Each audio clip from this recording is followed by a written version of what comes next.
మేడ్చల్ జిల్లా గట్కేసర్ రమణి ఆత్మహత్య కేసులో కీలక విషయాలు వెలుగులోకి వస్తున్నాయి. హెచ్ఐవి రక్తం ఎక్కించిన విషయం బయటకు చెప్పొద్దని రమణిని నిందితుడు మనోహర్ తమ్ముడు వేణు బెదిరించినట్లు పోలీసులు విచారణలో తేలింది. ఎవరికైనా చెప్తే చంపేస్తానని బెదిరిస్తూ ఇన్స్టాలో మెసేజ్ పెట్టాడని చెప్తున్నారు. మరోవైపు తప్పుడు ప్రచారం చేశారనే మనస్తాపంతోనే రమణి ఆత్మహత్య చేసుకుందంటున్నారు తండ్రి చిరంజీవి.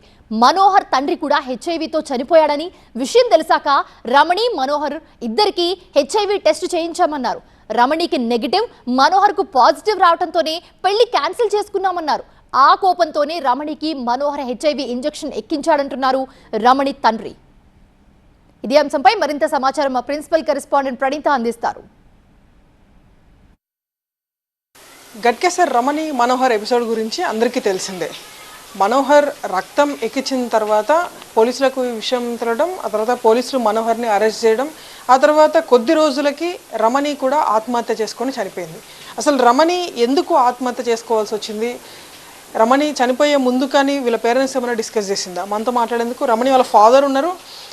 ఏంటండి మొత్తం మనోహర్ రక్తం ఎక్కడమే మీ అమ్మాయి చావుకు కారణం అనుకోవాలా, లేకపోతే ఇంకేమైనా వేరే రీజన్ ఉందా? ఒకటైతే మేడం, దానివల్ల ఒక అమ్మాయి జర డిప్రెషన్ వెళ్ళిపోయింది. బ్లడ్ ఎక్కించిన తర్వాత ఏమైందంటే అమ్మాయి కోలుకునే టైంకే మళ్ళీ ఒక 4 days తర్వాత వాళ్ళ మనోహర్ వాళ్ళ మమ్మీ వాళ్ళ బ్రదర్ పోయి ఒక యూట్యూబ్ ఛానల్లో ఒక లాయర్ని తీసుకొని రమణికి మొత్తం అగ్నెస్ట్గా ఆమె క్యారెక్టర్ మొత్తం బ్లేమ్ చేసిండ్రు. అమ్మాయి రమ్మంటేనే మా అన్న పోయి మనోహర్ వెళ్ళి మా అమ్మాయికి ఇంజక్షన్ ఇచ్చి చేసిండు అనేది ఒకటి. అమ్మాయికి ఇంకా చాలా డిప్రెషన్లోకి వెళ్ళిపోయింది. మేము ఎంత చెప్పినా అమ్మాయి కోలుకోలేక మనస్తాపానికి గురై అది ఆత్మహత్య చేసుకుంది. మనోహర్ ఎప్పుడు ఇంజక్షన్ ఎక్కడానికి వచ్చిండు? ఆ టైంలో మీరు ఎవరు ఇంట్లో లేరా? ఎవరు అడ్డుకునే ప్రయత్నం చేయలేదా? ఏం జరిగింది ఆ రోజు? మెడికల్ షాప్లో కొనుక్కొని మా అబ్బాయికి ఫోన్ చేసిండు, ఇట్లా నీకు కొరియర్ పార్సల్ వచ్చింది సెంటర్ వరకు రా అంటే, మా అబ్బాయి ఇంట్లో నుంచి బయటకు వెళ్ళి చూసి బ్యాక్ సైడ్ నుంచి వచ్చి రమణి ఏమనుకుందంటే మా తమ్ముడే ఫోన్ వస్తే బయటకు వెళ్ళిండు మళ్ళీ వచ్చిండని అనుకొని మా అమ్మాయి అనుకొని అబ్బాయి లోపలికి వెళ్ళి గొల్లెం పెట్టి అమ్మాయి మీద కూర్చొని ఇంజక్షన్ ఇచ్చిండు.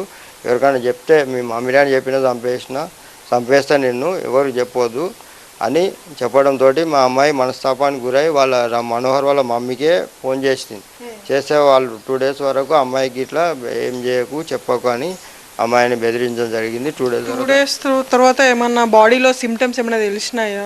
ఆ తర్వాత మీకు ఎట్లా డౌట్ వచ్చింది అసలు హాస్పిటల్ తీసుకెళ్ళాలంటే? అమ్మాయి మొత్తం చాలా వీక్ అయిపోయింది. ఇంజక్షన్ ఇక్కడ ఇట్లా చేయి పట్టుకొని ఇట్లా ఇచ్చిండట, ఇస్తే ఈడ ఇంత పెద్ద ఇట్లా దొడ్డుగా అయిపోయింది అమ్మాయికి. అయిపోతే మేము హాస్పిటల్ మీరు ఎవరు గమనించలేదా చేయికి అట్లా ఉండడం? ఇది గమనించలేదు, ఎందుకంటే రమణి పండుకొని ఉంటుంది, అమ్మాయి మామూలుగా లేస్తుంది, బాత్రూమ్ పోతుంది వస్తుంది, కానీ తినమంటే తింటలేదు, లేస్తలేదు, కాలు చేతులు గుంజుతున్నాయని చెప్తే మేము 2 days తర్వాత హాస్పిటల్ తీసుకోకపోతే ఆ డాక్టర్ అని చూసేసి ఇట్లా చేయబట్టుకొని టెస్ట్ చేస్తే ఇక్కడ కనిపిస్తే ఏం చెప్పిందంటే, నాకు ఇట్లా బ్లడ్ ఎక్కిస్తే ఇట్లా అయిందంటే, ఎవరు ఎక్కించాలంటే పలాని మనోహర్ ఎక్కించాలంటే, మరి ఆ డాక్టర్ అన్నాడు మేమైతే కేసు టేకప్ సీరియస్గా ఉంది అమ్మాయి, ఇప్పుడు ఎవరు తీసుకోపోయినా మీరు హాస్పిటల్ తీసుకోపోయినా ఇదే అవుతుంది, ముందుగా మీరు వెళ్ళి పోలీస్ కంప్లైంట్ ఇస్తే దాని ఏం బ్లడ్ ఇచ్చిండా మరి ఏమి ఇచ్చిండా అనేది తెలుసుకొని దానివల్ల మీకు ట్రీట్మెంట్. మీరేమనుకుంటారు, మనోహర్ ఎందుకు ఇట్లా రక్తం ఎక్కించిండు అంటే ఈ అమ్మాయి కూడా హెచ్ఐవి పాజిటివ్ వస్తే ఇంకెవరు పెళ్లి చేసుకోరనే ఉద్దేశమా, లేకపోతే వేరేదేమన్నా ఉందా? వేరే ఏం లేదు, ఈ అమ్మాయికి ఇట్లా నాకు ఉంది అని ఎట్లా చెప్పిండో వాళ్ళ డాడీ ఈ అమ్మాయికి ఇట్లా ఇస్తే వాళ్ళ డాడీది హెచ్ఐవి వల్లనే చనిపోయిండు. అయితే ఏమైందంటే నాకు ఉంది, ఆ అమ్మాయికి ఇట్లా ఇంజక్షన్ ఇస్తే అమ్మాయికి ఇట్లా వస్తే వాళ్ళ డాడీ అప్పుడు నాకు మ్యారేజ్ ఇస్తాడు, ఎవరికి చేసుకోడు ఎవరికి అనే ఉద్దేశంతో అమ్మాయికి ఇవ్వడం జరిగింది. ఇవన్నీ 2 days అమ్మాయికి ఇంజక్షన్ ఇచ్చిన తర్వాత 2 days వాళ్ళు వాళ్ళ ఇన్స్టాగ్రామ్లో చాట్ చేసిండు. ఎవరు చాట్ చేసిండు? ఇప్పుడు ఈ మనోహర్ వాళ్ళ తమ్ముడు వాళ్ళ అమ్మ ఇంజక్షన్ ఇచ్చిన విషయం ఎవరికి చెప్పొద్దు, నువ్వు కావాలంటే నువ్వు టాబ్లెట్స్ వేసుకో, నీకేమైనా అయితే జ్వరం వచ్చిందని చెప్పు, 2 days ఉండి తర్వాత తగ్గిపోతుంది అని అమ్మాయికి చెప్పడం జరిగింది. రైట్, అది రమణి వాళ్ళ ఫాదర్ చెప్పినటువంటి వర్షన్. సో ఇదంతా కూడా జరిగిన తర్వాత మనోహర్ని పోలీసులు అరెస్ట్ చేశారు.